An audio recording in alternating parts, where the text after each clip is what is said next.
Have you ever stood up after sitting for a while and felt that your legs were heavy, almost like they were filled with sand?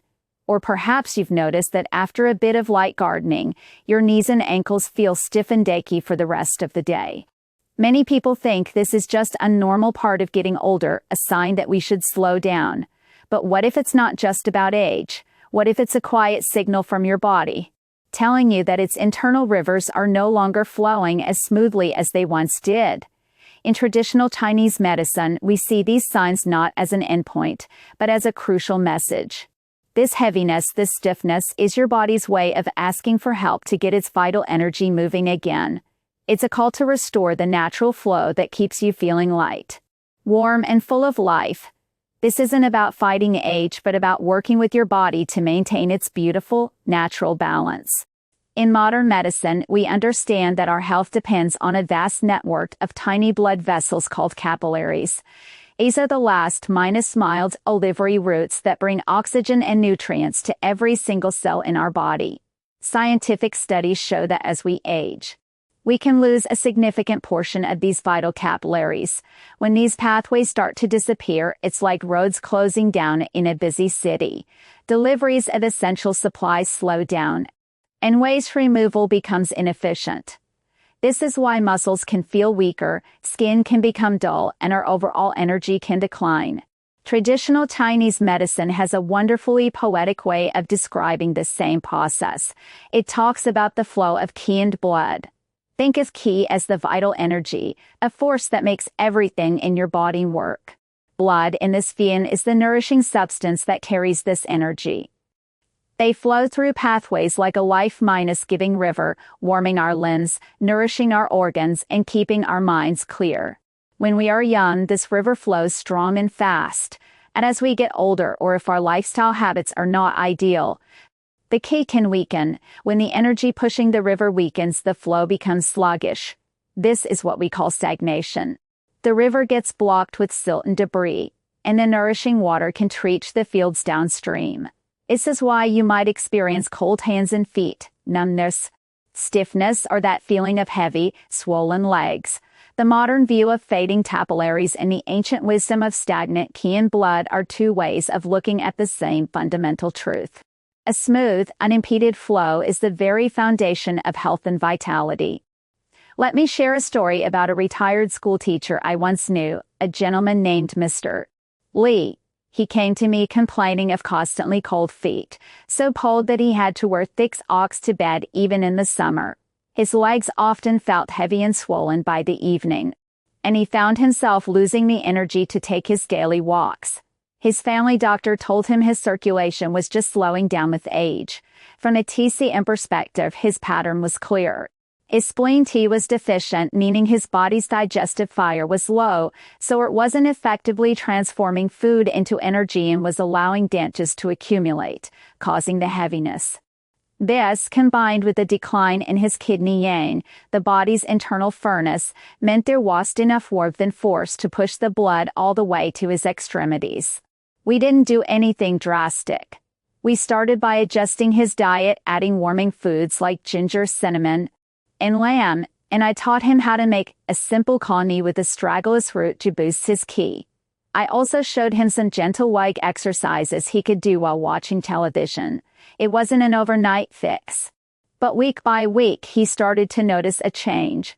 First, the evening swelling in his ankles became less pronounced. Then he realized he didn't need his thickest socks at night anymore. Soon he was back to enjoying his morning walks, feeling lighter on his feet. He was making steady progress through consistent care. So, how can we help our bodies restore this vital flow? It's about creating daily habits that gently encourage movement and warmth. Here are some of the most important strategies from a TCM perspective, all of which you can easily do at home.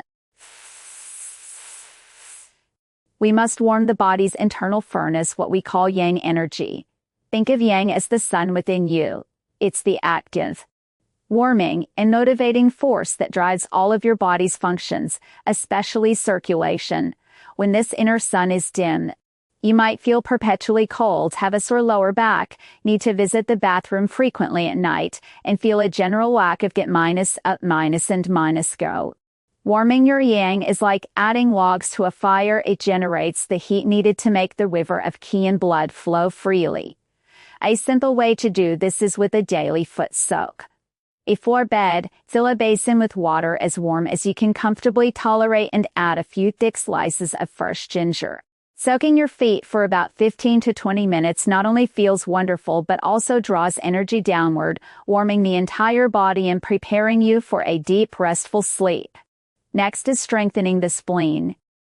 In TCM, the spleen is not just an organ, but a whole system responsible for digestion. It's like the kitchen of your body. It takes the food you eat and transforms it into the qi and blood you need to live. If your body's kitchen is working inefficiently, you'll end up with a lot of partially processed material which we call dampness.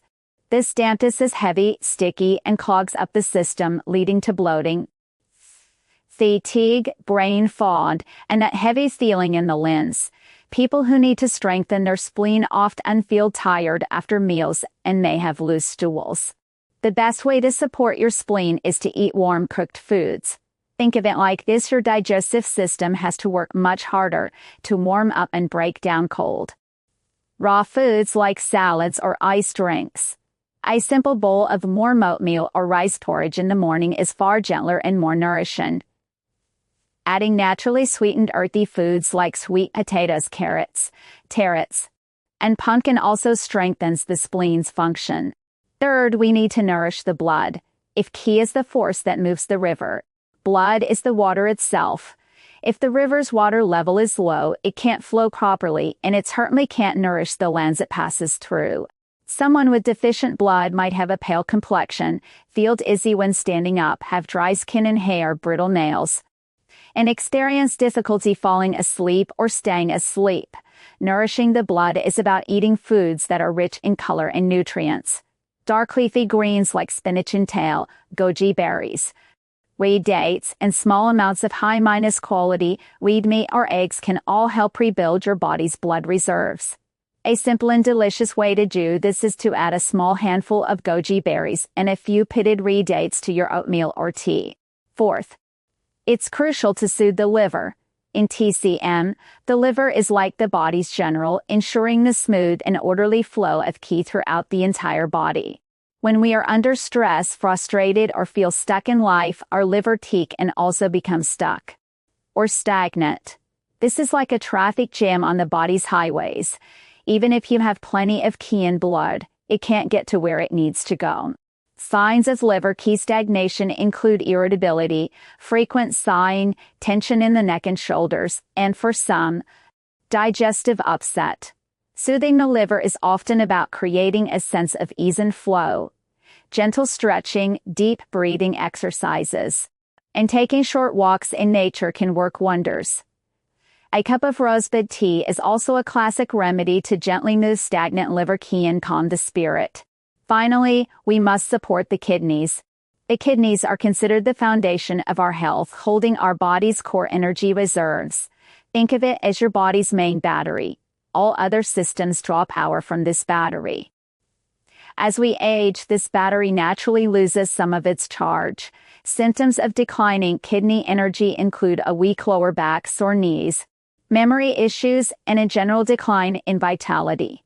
We can't stop this process, but we can slow it down by conserving our energy and eating foods that replenish this deep reserve.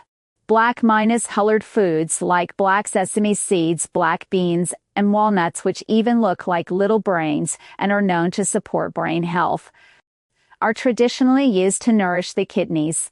The simple seated stepping exercise mentioned earlier is also fantastic because the kidney meridian runs up the inside of the leg. To make this even more practical, here are 2 simple routines you can weave into your day. The first is a morning boosting tea. All you need are 3 to 4 slices of fresh ginger and 3 pitted reed dates. Simply put them in a mug and pour boiling water over them. Let it steep for about 10 minutes before you drink it. This is best enjoyed in the morning as the ginger gently warms up your digestive system and the reed dates nourish your blood and calm your mind. It's perfect for anyone who feels a bit sluggish, cold, or bloated upon waking. However, if you tend to feel hot, have a sore throat, or a dry mouth, you might want to skip the ginger for now. A good way to check if it's right for you is to notice how you feel after drinking it. If you feel gently warmed and more energized, it's a good fit. If you feel overly hot or irritable, it might not be what your body needs at this moment. The second routine is an evening leg minus soothing massage. This is not a deep, forceful massage, but a gentle encouragement of flow. After your foot soak, while your legs are still warm, sit comfortably and use a bit of lotion or oil. Start at your ankles and use long, gentle strokes to massage up towards your knees. Always nose in the direction of your heart to help the circulation return. Pay special attention to the calf muscle, giving it a gentle squeeze. This is often called the body's second heart because its pumping action is so crucial for moving blood out of the legs. This is wonderful for anyone with tired, achy, or heavy minus feeling legs. It's best to avoid this if you have any open sores, skin infections, or severe varicose veins. The key is to be gentle. It should feel soothing, not painful. After the massage, notice if your legs feel lighter and warmer. This simple ritual tells your body that the day is done and it's time to rest and repair. One of the most important things to remember is that in natural health, what works wonderfully for your neighbor might not be right for you. It's easy to hear about a superfood or a new exercise and jump on board, only to feel disappointed when it doesn't work or even makes you feel worse. For example, your friend might swear by drinking green tea all day for its health benefits. But if you are someone who already tends to feel cold and has a weak digestive system, the cooling nature of green tea could further weaken your spleen, leading to more bloating and fatigue.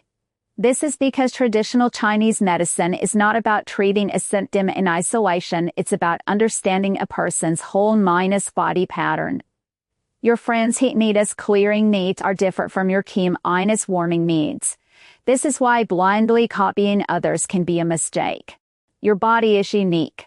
Learning to listen to its signals is the most valuable skill you can develop. If you've tried something that didn't work for you, share your experience in the comments. We can explore together why that might be, and it could help someone else with a similar constitution. Every small step you take towards listening to your body is a profound act of self-care. It's a victory for your long-term health and independence. You don't need complicated routines or expensive supplements. You just need consistency and a willingness to tune in. The wisdom is already within you. The goal is simply to support the natural, healing flow that your body is always striving for. If this information resonated with you, please send this to someone you care about. Share it with a spouse, a sibling, or a friend who often complains of feeling tired or having cold feet. You could be giving them the simple key they need to unlock a new level of vitality. Have you experienced that feeling of heady legs or stiffness? I would love to hear from you. Comment below with the word balance, and I will reply with a simple breathing technique to help soothe your body's energy and promote smooth flow. Your body is always communicating with you.